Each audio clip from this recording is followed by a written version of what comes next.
Hello बच्चों, तो आज हम लेके आए हैं विद्युत आवेश तथा क्षेत्र का लेक्चर नंबर 5 और आज का हमारा टॉपिक है विद्युत क्षेत्र रेखा। विद्युत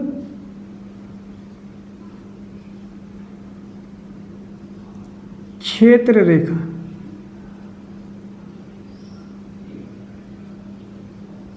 या फिर इसी को हम लोग विद्युत बल रेखा भी बोलते हैं। विद्युत बल रेखा भी बोलते हैं इसको। इंग्लिश में इसको बोलते हैं इलेक्ट्रिक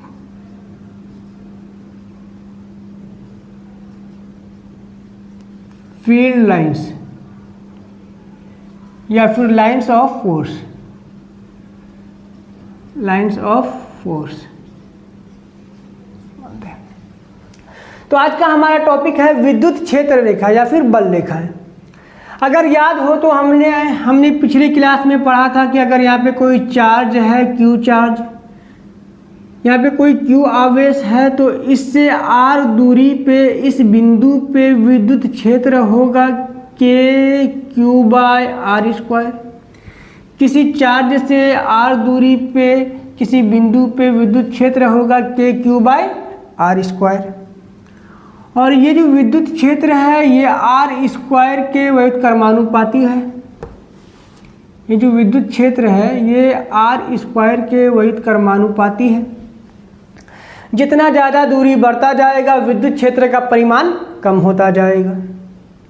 दूरी के साथ साथ विद्युत क्षेत्र का परिमाण भी कम होता जाएगा। ठीक है। और हमने ये भी पढ़ा था कि धनात्मक आवेश के लिए विद्युत क्षेत्र बाहर की तरफ बनेगा।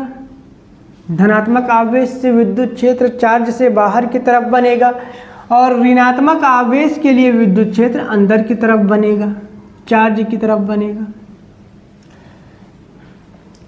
धनात्मक के लिए बाहर की तरफ, ऋणात्मक के लिए अंदर की तरफ। आज इन्हीं चीज़ों को हम लोग एक पिक्चोरियल की तरफ पढ़ने वाले हैं। ये सब हम लोग लास्ट क्लास में पढ़ चुके हैं। आज इसी चीज को हम लोग पिक्चर की तरह पढ़ने वाले हैं। तो मान लो यहाँ पे कोई चार्ज है प्लस क्यू चार्ज, कोई धनात्मक आवेश है, तो धनात्मक आवेश के द्वारा बनने वाला विद्युत क्षेत्र बाहर की तरफ बनता है। धनात्मक आवेश द्वारा बनने वाला विद्युत क्षेत्र बाहर की तरफ बनता है। तो ये जो विद्युत क्षेत्र है इसको फैराडे साहब ने तीर से दर्शाया। कैसे दर्शाया? तीर से। चार्ज के पास वाला तीर सबसे बड़ा लिया, उससे दूर वाला तीर उससे छोटा, उसके बाद वाला तीर और छोटा। चार्ज के जो सबसे पास है वो तीर सबसे बड़ा, उसके बाद वाला तीर उससे छोटा, उसके बाद वाला तीर उससे छोटा। पहले बना लेते हैं इसको, फिर समझते हैं।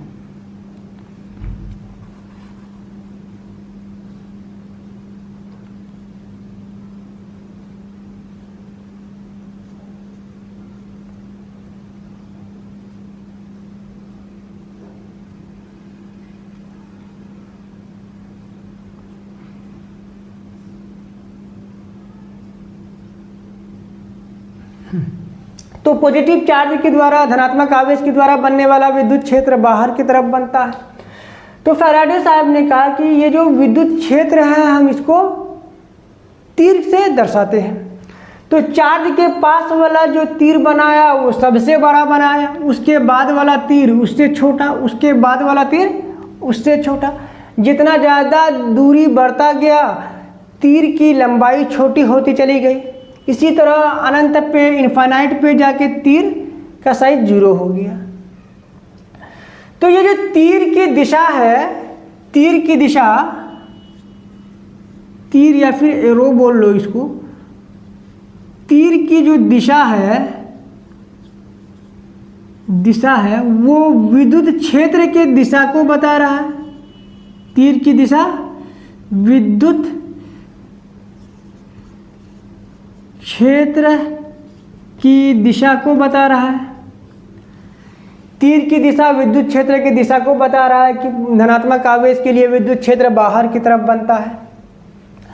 ये जो तीर का साइज छोटा होता जा रहा है, तीर की लंबाई जो छोटी होती जा रही है, ये विद्युत क्षेत्र के परिमाण को बताता है। तीर की दिशा विद्युत क्षेत्र की दिशा को बता रहा है। तीर की लंबाई, एरो की जो लंबाई है वो विद्युत क्षेत्र के परिमाण को बता रहा है। चार्ज के पास विद्युत क्षेत्र ज़्यादा होता है, दूरी बढ़ने के साथ साथ विद्युत क्षेत्र का परिमाण कम होता चला जाता है। उससे ज़्यादा दूरी बढ़ेगा तो और विद्युत क्षेत्र कम हो जाएगा। तो चार्ज के पास विद्युत क्षेत्र ज़्यादा होता है तो यहाँ पे बड़ा तीर बना दिया। उसके बाद विद्युत क्षेत्र का परिमाण थोड़ा कम होगा तो थोड़ा छोटा तीर बना दिया। उसके बाद और कम होगा तो और छोटा तीर बना दिया। इसके बाद और कम होगा तो और छोटा तीर बन जाएगा। इसके बाद और छोटा बनता चला जाएगा, इसी तरह अनंत तक। तो ये जो तीर की लंबाई है, तीर की लंबाई है, ये विद्युत क्षेत्र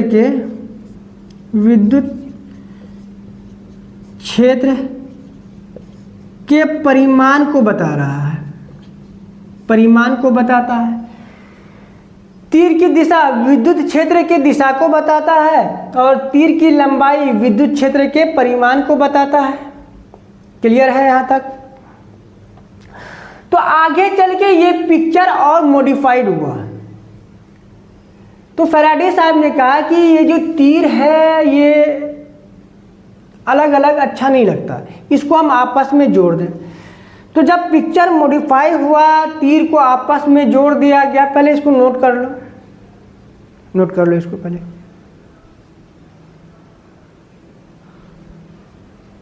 नोट कर लिए मिटा दे। जब इस तीर को आपस में जोड़ दिया गया तो फिगर कुछ ऐसे बना। धनात्मक आवेश है तो इसके द्वारा बनने वाला विद्युत क्षेत्र बाहर की तरफ होगा।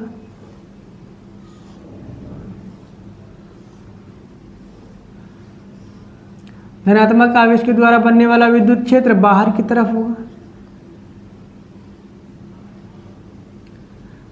तो जब ये पिक्चर मॉडिफाइड हो गया, जब सभी तीर को आपस में जोड़ दिया गया, तो विद्युत क्षेत्र की जो दिशा पहले थी वही दिशा अब भी है। इसमें प्रॉब्लम क्या है, दिक्कत क्या है? कोई दिक्कत नहीं है। जो पहले तीर की दिशा थी अब भी वही है। विद्युत क्षेत्र की दिशा जो पहले थी अब भी वही है। तो इससे विद्युत क्षेत्र की दिशा का तो पता चलता है, इसमें कोई कंफ्यूजन नहीं है। लेकिन दिक्कत कहाँ आ गया? विद्युत क्षेत्र के परिमाण में दिक्कत आ गया। पहले विद्युत क्षेत्र का परिमाण पता चल रहा था तीर के साइज से, एरो के लंबाई से, तीर की लंबाई से पता चल रहा था।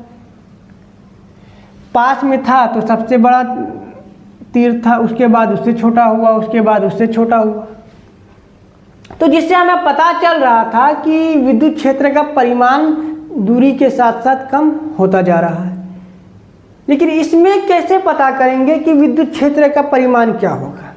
इसमें तीर की लंबाई से पता चल रहा था, लेकिन इसमें जो पता चलेगा वो लाइन की, वो रेखा के घनत्व से पता चलेगा। रेखा जितना पास पास होगा विद्युत क्षेत्र का परिमाण उतना ज़्यादा होगा। रेखा के बीच की दूरी बढ़ती जाएगी, परिमाण कम होता जाएगा। दूरी के साथ साथ रेखा के बीच की दूरी भी बढ़ रही है, तो इसका मतलब परिमाण भी कम होता जा रहा है। दिशा का तो पता है, दिशा पहले की तरह बता ही रहा है। इसका एरो का जो दिशा है वो विद्युत क्षेत्र की दिशा को बता रहा है। लेकिन परिमाण की अगर बात करें तो इस बार परिमाण का पता चलेगा विद्युत क्षेत्र के परिमाण का पता चलेगा रेखा के घनत्व से। रेखा जितना पास पास होगा, लाइंस जितना पास पास होगा, विद्युत क्षेत्र का परिमाण उतना ज़्यादा होगा। या फिर हाँ, विद्युत क्षेत्र का परिमाण उतना ज़्यादा होगा। क्लियर है? तो धनात्मक आवेश के लिए विद्युत क्षेत्र बाहर की तरफ होगा। धनात्मक आवेश के लिए विद्युत क्षेत्र बाहर की तरफ बनेगा और ऋणात्मक आवेश के लिए ऋणात्मक आवेश के लिए मान लो अगर यहाँ पे कोई ऋणात्मक आवेश है, माइनस क्यू चार्ज है, तो इसका विद्युत क्षेत्र कैसे बनेगा? अंदर की तरफ बनेगा। पिक्चर तो सेम बनेगा, चित्र सेम बनेगा, बट तीर की जो दिशा है वो बदल जाएगी। तीर की दिशा बदल जाएगी। पहले तीर की दिशा बाहर की तरफ थी, अब तीर की दिशा अंदर की तरफ हो जाएगी। पिक्चर तो सेम बन रहा है, पिक्चर सेम बनेगा, बट तीर का डायरेक्शन, तीर की दिशा बदल जाएगी। ऋणात्मक आवेश द्वारा विद्युत क्षेत्र अंदर की तरफ बनेगा।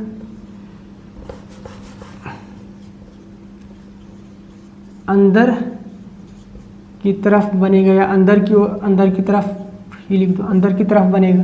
धनात्मक के लिए विद्युत क्षेत्र बाहर की तरफ, ऋणात्मक के लिए विद्युत क्षेत्र चार्ज की तरफ, अंदर की तरफ बनेगा। क्लियर है? नोट कर ले इसको, फिर आगे चलते हैं।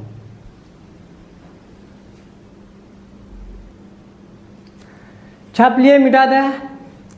परिमाण रेखा के घनत्व से, यहाँ के भी लगा देना यहाँ पे, है ना, रेखा के घनत्व से पता चलता है। हो गया, मिटा दें।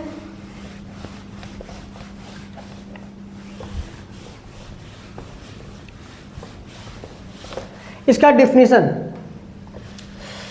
क्या है? डेफिनेशन विद्युत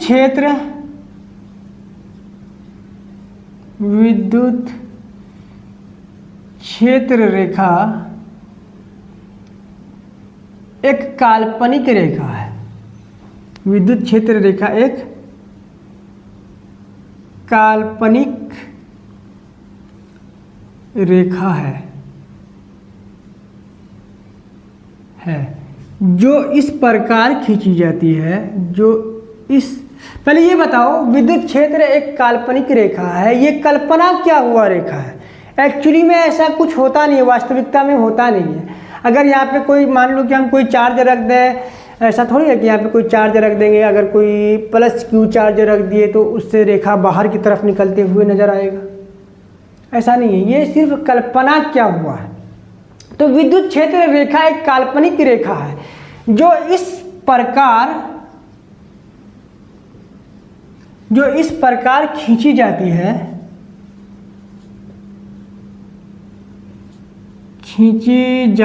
है कि किसी बिंदु पर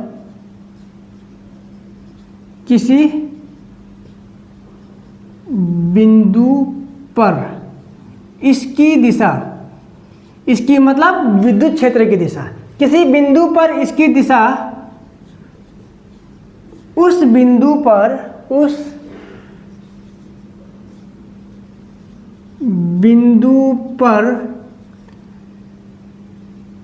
स्पर्श रेखा के दिशा के समान होती है। स्पर्श रेखा के दिशा के समान होती है। विद्युत क्षेत्र रेखा एक काल्पनिक रेखा है जो इस प्रकार खींची जाती है कि किसी बिंदु पर विद्युत क्षेत्र रेखा की दिशा उस बिंदु पर स्पर्श रेखा के दिशा के समान होती है। मान लो कोई विद्युत क्षेत्र रेखा है ऐसे, तो विद्युत क्षेत्र रेखा के इस बिंदु पे अगर विद्युत क्षेत्र की दिशा पूछ ले तो कैसे बताएंगे? जिस बिंदु पर विद्युत क्षेत्र की दिशा पूछ ले उस बिंदु पर हम एक स्पर्श रेखा खींचेंगे और जो स्पर्श रेखा का दिशा होगा वही विद्युत क्षेत्र का दिशा होगा। इस बिंदु पे विद्युत क्षेत्र की दिशा इस स्पर्श रेखा के दिशा के समान होगी, जो इसका दिशा होगा वही विद्युत क्षेत्र का दिशा होगा। अगर विद्युत क्षेत्र का दिशा मान लो कहीं यहाँ पे पूछ लिया जाए तो यहाँ पे क्या होगा? तो इस बिंदु पर विद्युत क्षेत्र का दिशा प्राप्त करने के लिए, दिशा का पता लगाने के लिए इस बिंदु पे हम एक स्पर्श रेखा खींचेंगे। जो स्पर्श रेखा की दिशा होगी वही विद्युत क्षेत्र की दिशा होगी। तो इस पे अगर हम एक स्पर्श रेखा खींचें तो इसकी जो दिशा है वही विद्युत क्षेत्र की दिशा होगी। अगर यहाँ पे पूछ ले, अगर यहाँ पे विद्युत क्षेत्र की दिशा पूछ ले तो इस पे एक स्पर्श रेखा खींचेंगे, इस पे एक स्पर्श रेखा खींचेंगे, जो इसकी दिशा होगी वही विद्युत क्षेत्र की दिशा होगी। ये जो विद्युत क्षेत्र है ये जरूरी नहीं है कि हमेशा सीधा ही बने, टेढ़ा मेढ़ा कैसा भी बन सकता है, स्पाइरल भी बन सकता है। तो विद्युत क्षेत्र की दिशा किसी बिंदु पर अगर पूछ लिया जाए तो उस बिंदु पर एक स्पर्श रेखा खींचेंगे, जो स्पर्श रेखा की दिशा होगी, उस जो स्पर्श रेखा की दिशा होगी उस बिंदु पर वही विद्युत क्षेत्र की दिशा भी होगी। क्लियर है? नोट कर लें इसको। इसका कुछ पॉइंट फिर हम लोग पढ़ेंगे। पहला पॉइंट है कि विद्युत क्षेत्र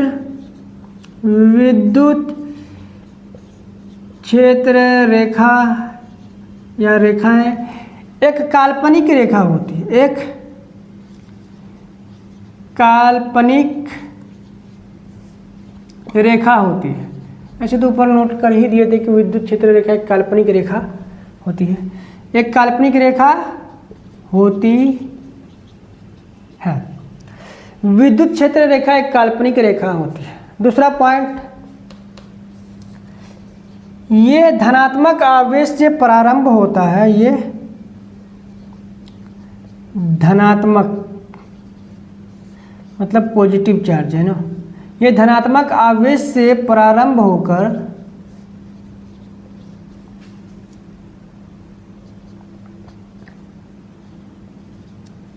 ये धनात्मक आवेश से प्रारंभ होकर ऋणात्मक आवेश पे अर्थात ऋणात्मक आवेश अर्थात निगेटिव चार्ज पे समाप्त होता है। ऋणात्मक आवेश पर समाप्त होता है।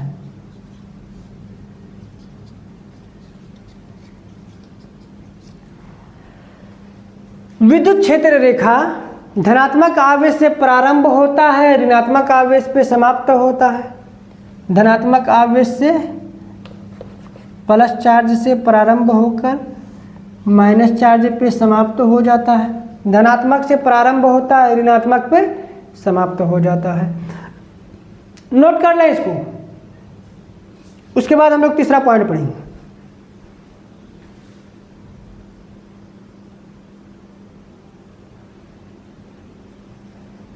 नोट कर लिए, मिटा दें।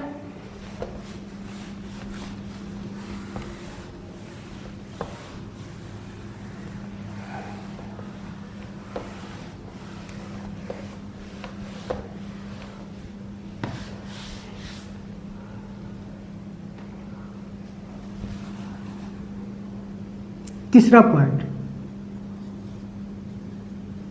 विद्युत क्षेत्र रेखा है कभी भी पास नहीं बनाते, कभी पास या फिर जिसको हम लोग लूप बोलते हैं, लूप नहीं बनाता है।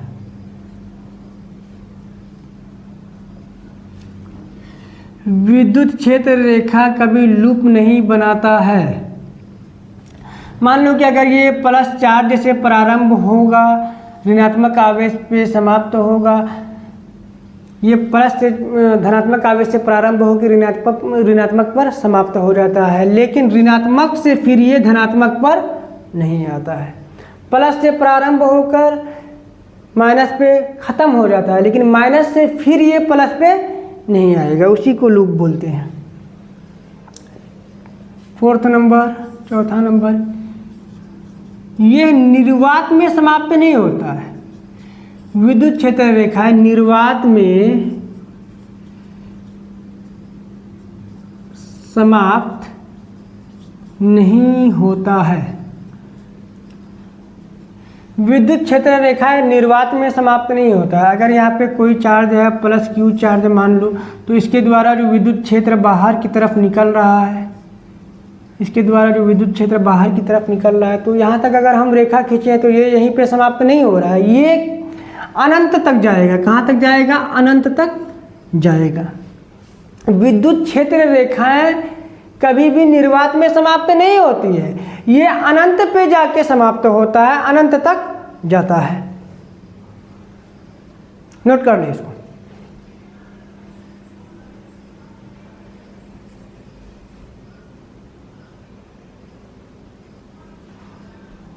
नोट कर लिए।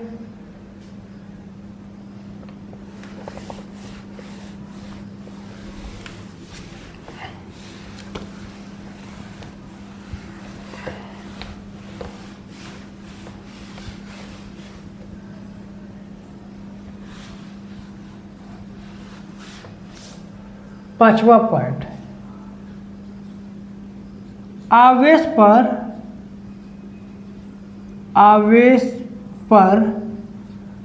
उत्पन्न या समाप्त होने वाली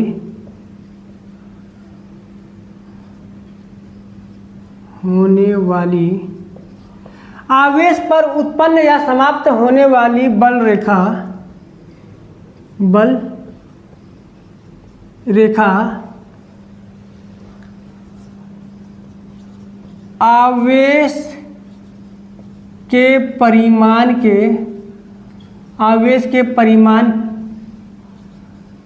के समानुपाती होता है। आवेश के परिमाण के समानुपाती होता है।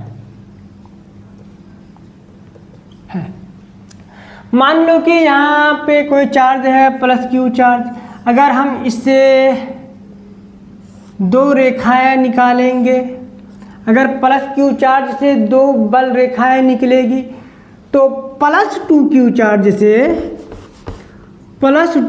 चार्ज से कितनी बल रेखाएं निकलेगी? प्लस टू क्यू चार्ज से 4 बल रेखाएं निकलेगी। कितनी निकलेगी? 4 निकलेगी। आवेश डबल हो जाएगा, आवेश अगर दुगुना हो जाएगा तो बल रेखा भी दुगुना हो जाएगा। आवेश पर उत्पन्न या समाप्त होने वाली, आवेश से उत्पन्न होने वाली मतलब धनात्मक आवेश से निकलने वाली बल रेखा, या आवेश पर समाप्त होने वाली मतलब ऋणात्मक आवेश पर समाप्त होने वाली बल रेखा, क्योंकि आवेश के परिमाण के समान अनुपाती होता है। अगर प्लस क्यू चार्ज से हम दो बल रेखा निकालेंगे तो प्लस टू क्यू चार्ज से हम 4 बल रेखाएं निकालेंगे, 4 विद्युत क्षेत्र रेखाएं निकालेंगे। अगर मान लो कि प्लस क्यू चार्ज से, अगर हम प्लस क्यू चार्ज से 4 बल रेखाएं निकालेंगे, 4 रेखाएं निकलेगी अगर प्लस क्यू चार्ज से, तो प्लस टू क्यू चार्ज से कितनी बल रेखाएं निकलेगी? तो प्लस टू क्यू चार्ज से 8 बल रेखाएं निकलेगी, क्योंकि चार्ज डबल हो गया तो बल रेखाएं भी डबल हो जाएगी।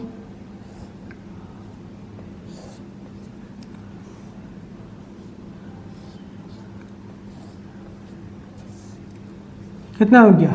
1 2 3 4 5 6 7 8। क्यू चार्ज से 2 बल रेखाएं निकलेगी, 2 रेखा निकलेगी तो प्लस टू क्यू से 4 निकलेगी।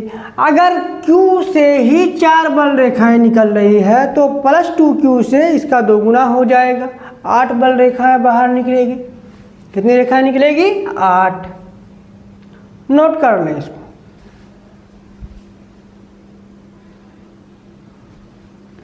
नोट कर लिए, मिटा दें।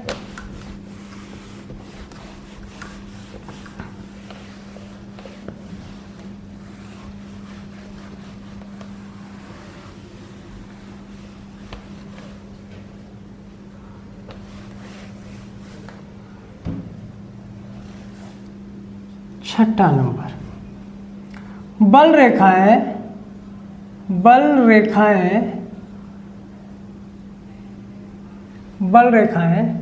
आवेश के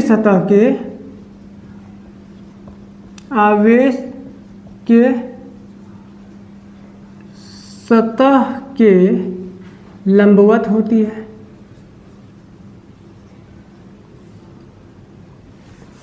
आवेश के सतह के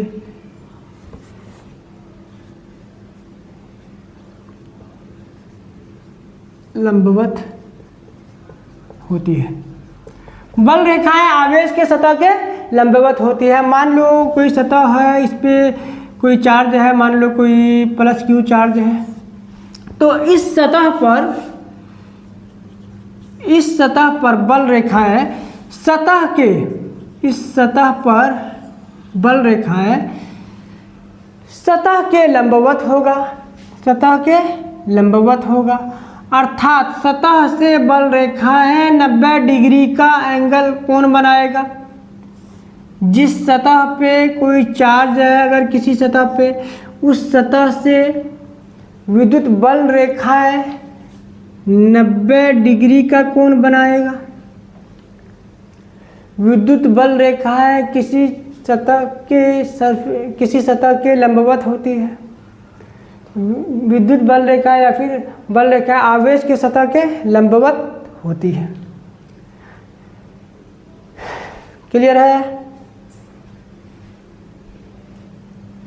7वां पॉइंट,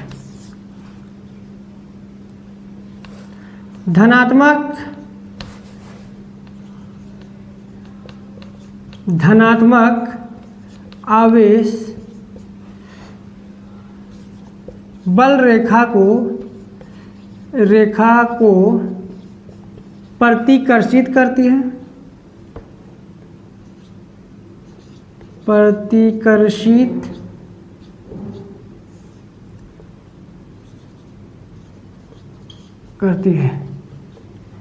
जबकि ऋणात्मक आवेश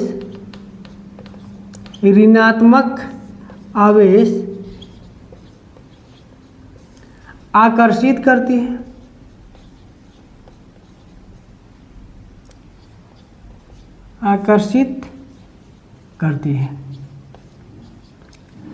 धनात्मक आवेश बल रेखा को प्रतिकर्षित करती है, ऋणात्मक आवेश आकर्षित करती है। इसको मिटा दे, ऊपर में यहाँ पे बना देते हैं। अगर मान लो कोई चार्ज है, धनात्मक आवेश है कोई,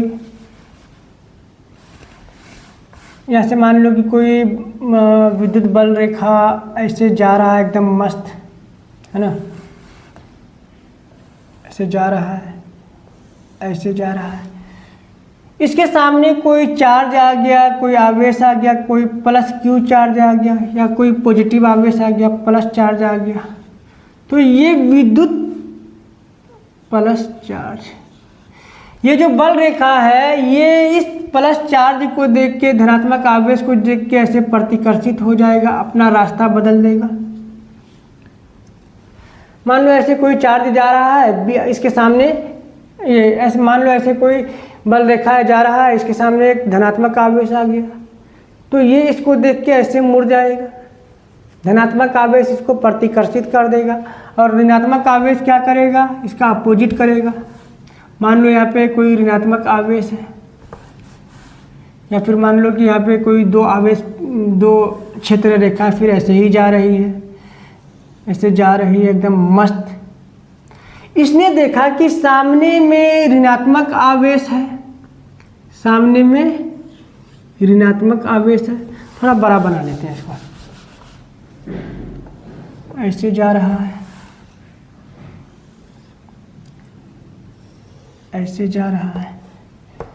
तो इसने देखा कि सामने कोई आवेश है, ऋणात्मक आवेश, इसके सामने में कोई ऋणात्मक आवेश है, तो ये जो ऋणात्मक आवेश है इस बल रेखा को अपनी तरफ आकर्षित कर लेगा, ऐसे। धनात्मक आवेश प्रतिकर्षित कर दिया, ऋणात्मक आवेश आकर्षित कर लेगा, अपनी तरफ खींच लेगा इसको। धनात्मक आवेश द्वारा बनने वाला विद्युत क्षेत्र, धनात्मक आवेश किसी भी विद्युत क्षेत्र को प्रतिकर्षित करता है, किसी बल रेखा को प्रतिकर्षित करता है, ऋणात्मक आवेश आकर्षित करता है। नोट कर ले इसको।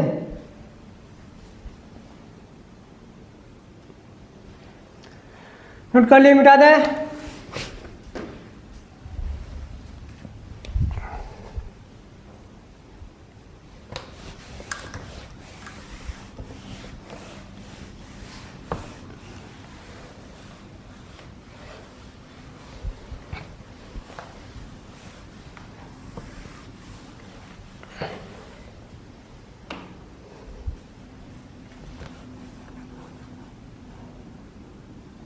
पॉइंट नंबर कितना था, 7 या 8? 8वां पॉइंट, समांतर सीधी तथा समान दूरी की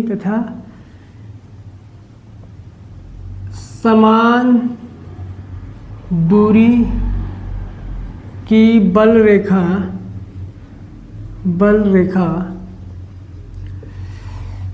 समांतर सीधी तथा समान दूरी की बल रेखा एक समान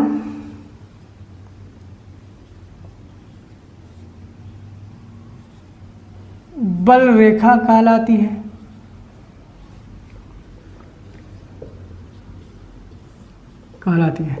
समांतर सीधी तथा समान दूरी की बल रेखा एक समान बल रेखा कहलाती है। 3 चीजें इसमें, समांतर सीधी तथा समान दूरी की बल रेखा। मान लो यहाँ पे कोई बल रेखा है, ऐसे ऐसे ऐसे ऐसे, यहाँ पे कोई पॉइंट है, मान लो ए बी सी। तो समांतर सीधी और समान दूरी की बल रेखाएं एक समान या फिर समान बल रेखा का उदाहरण है। समान बल रेखा का उदाहरण है, समान बल रेखा जिसको यूनिफॉर्म बोलते हैं, समान यूनिफॉर्म इलेक्ट्रिक फील्ड। समांतर सीधी तथा समान दूरी की बल रेखा एक समान बल रेखा का उदाहरण है। मान लो इस ए पॉइंट पे जो विद्युत क्षेत्र होगा वो बराबर होगा बी पॉइंट पे जो विद्युत क्षेत्र होगा और सी पॉइंट पर जो विद्युत क्षेत्र होगा, तीनों ही आपस में बराबर होगा। जितना विद्युत क्षेत्र का परिमाण यहाँ पर होगा सी पॉइंट पे होगा, उतना ही बी पॉइंट पे होगा, उतना ही ए पॉइंट पे होगा। ये समान बल रेखा का उदाहरण है। सब तरफ विद्युत क्षेत्र बराबर होगा। अब मान लो अगर कोई विद्युत क्षेत्र रेखा है या फिर कोई बल रेखा ऐसे होती, ऐसे ऐसे ऐसे और ऐसे, तो ये असमान बल रेखा का उदाहरण है। क्या है ये? असमान बल रेखा।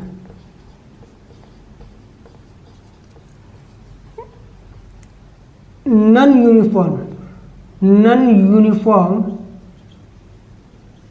इलेक्ट्रिक फील्ड, ये असमान बल रेखा का उदाहरण है। यहाँ पे कुछ और यहाँ पे इलेक्ट्रिक फील्ड का परिमाण, विद्युत क्षेत्र का परिमाण कुछ और होगा, यहाँ पे कुछ और, यहाँ पे कुछ और, यहाँ पे कम होगा, यहाँ पे ज़्यादा होगा, क्योंकि ये आपस में एक दूसरे के समांतर नहीं है, एक दूसरे से समान दूरी पे नहीं है। यहाँ का दूरी कुछ अलग है, यहाँ का दूरी कुछ अलग है, तो ये असमान विद्युत बल रेखा का उदाहरण है, ये समान विद्युत बल रेखा का उदाहरण है। क्लियर है? नोट कर लें, इसको नोट कर लें।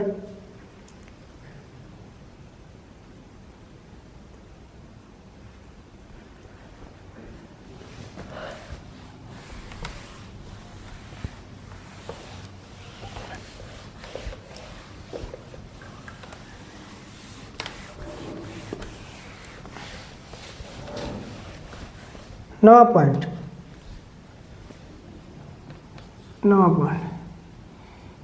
स्थिर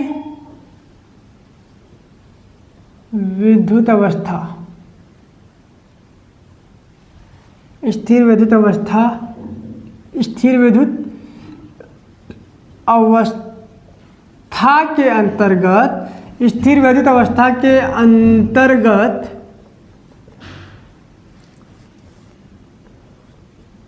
अंतर्गत किसी चालक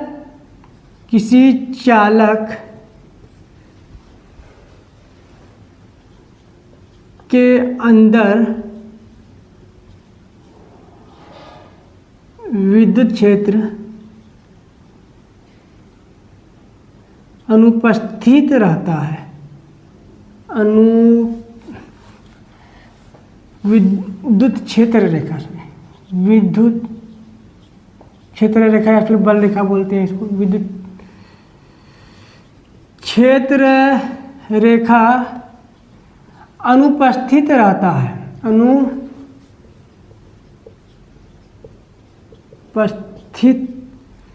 होता है। किसी चालक के अंदर स्थिर वैद्युत अवस्था के अंतर्गत विद्युत क्षेत्र रेखा अनुपस्थित होता है। मान लो यहाँ पे कोई चालक है जो स्थिर वैद्युत अवस्था के अंतर्गत है, तो इसके अंदर विद्युत क्षेत्र 0 होगा। ये क्या है? कोई चालक है, इस चालक के अंदर स्थिर वैद्युत अवस्था के अंतर्गत विद्युत क्षेत्र अनुपस्थित होता है, 0 होता है। किस अवस्था के अंतर्गत? स्थिर वैद्युत अवस्था के अंतर्गत।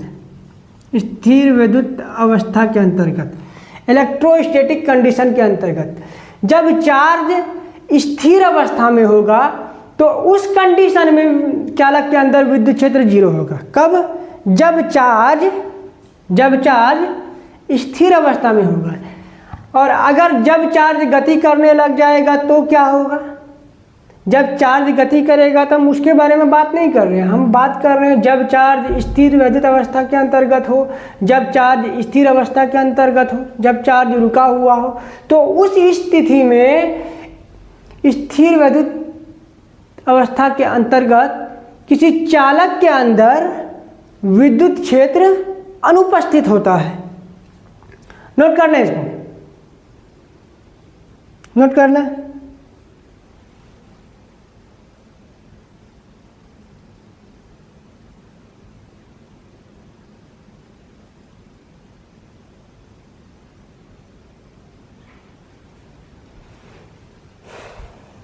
नोट कर लिए, मिटा दें।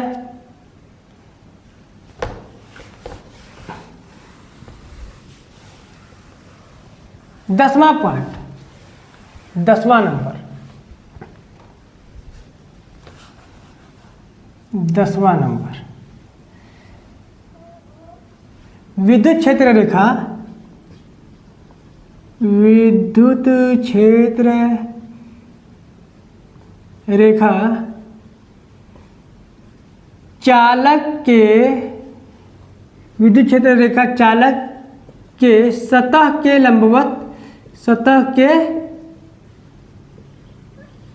लंबवत होती है, लंबवत होता है।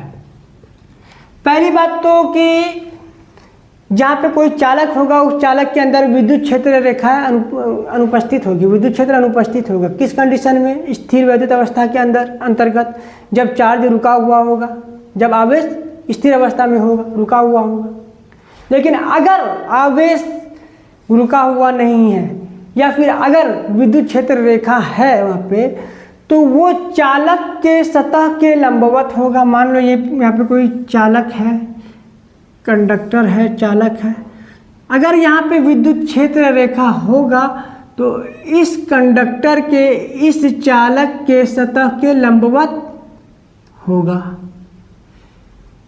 क्षेत्र रेखा और चालक के बीच का जो कोण बनेगा वो 90 डिग्री का बनेगा। अगर यहाँ पे कोई चालक है तो विद्युत क्षेत्र रेखा ऐसे किसी थीटा एंगल पे नहीं बनेगा, ऐसे किसी थीटा डिग्री पर नहीं बनेगा, इस तरह से लंबवत बनेगा। क्लियर है? नोट कर लें इसको, नोट करें, फिर आगे चलेंगे हम लोग।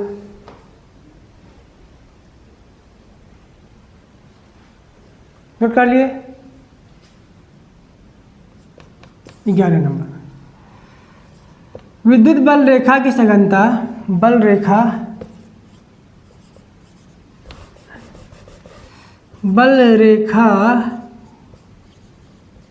की सघनता, बल रेखा की सघनता या फिर जिसको घनत्व भी बोल सकते हैं, बल रेखा का घनत्व, बल रेखा के परिमाण को बताता है, परिमाण को बताता है। विद्युत बल रेखा की सघनता, विद्युत बल रेखा की समानता, विद्युत बल रेखा की सघनता या फिर घनत्व बल रेखा के परिमाण को बताता है, विद्युत बल के परिमाण को बताता है। मान लो यहाँ पे एक फिगर बना ले हम ऐसे करके और एक ऐसे करके,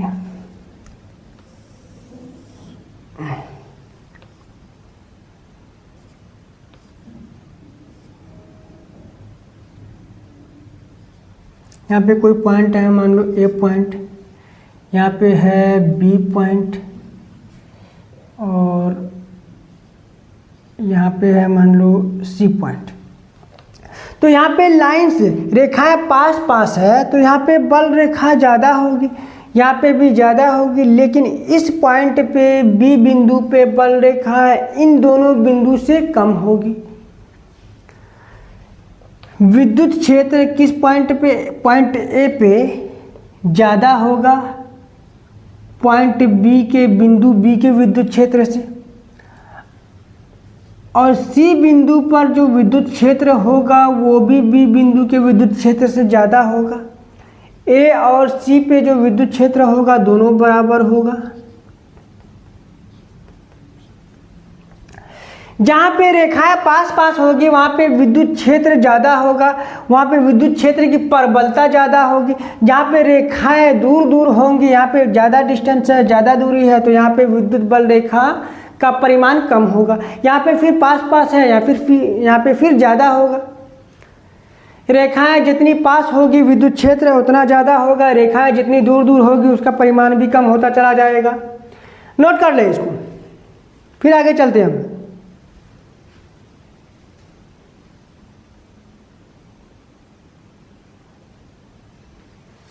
छाप लिए, मिटा दे।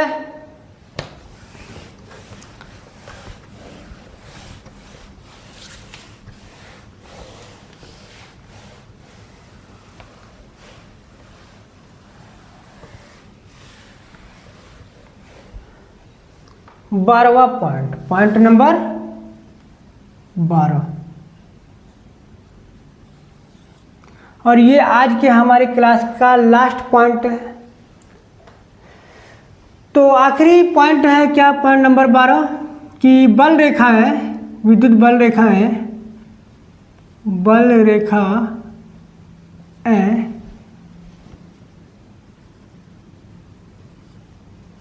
कभी भी, दो बल रेखाएं लिख देते, दो बल रेखाएं, दो बल रेखाएं कभी भी एक दूसरे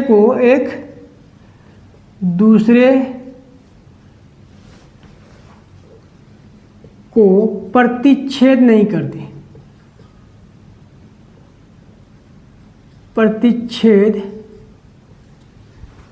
प्रतिच्छेद अर्थात काटती नहीं है, प्रतिच्छेद नहीं करता है। दो बल रेखाएं एक दूसरे को कभी आपस में प्रतिच्छेद नहीं करता है, काटता नहीं है। मान लो अगर कोई अगर काटता तो क्या होता, काटता अगर तो क्या होता, अगर दो बल रेखाएं आपस में एक दूसरे को काटता, एक बल रेखाएं ऐसी होती और एक बल रेखाएं ऐसी होती, ये इधर से इधर जा रहा होता, ये इधर से इधर आ रहा होता। तो जिस पॉइंट पे विद्युत क्षेत्र रेखा, बल रेखा है एक दूसरे को प्रतिच्छेद करेगी, उस पॉइंट पे हम अगर टेंजेंट ड्रॉ करेंगे, स्पर्श रेखा खींचेंगे, तो विद्युत क्षेत्र एक ही वजह से स्पर्श रेखा की दिशा इधर होगा, और मान लो ये विद्युत क्षेत्र B है, तो इसके वजह से स्पर्श रेखा की दिशा ये होगा। एक ही बिंदु पर विद्युत क्षेत्र की दो दिशा पॉसिबल नहीं है। एक ही बिंदु पर विद्युत क्षेत्र की दो दिशा अमान्य है, मान्य नहीं है। इसलिए कभी भी दो बल रेखा एक दूसरे को आपस में प्रतिच्छेद नहीं करेगी, नहीं काटेगी। क्लियर है? तो यहीं पे समाप्त करते हैं हम लोग आज का अपना लेक्चर। कल मिलेंगे नेक्स्ट टॉपिक के साथ।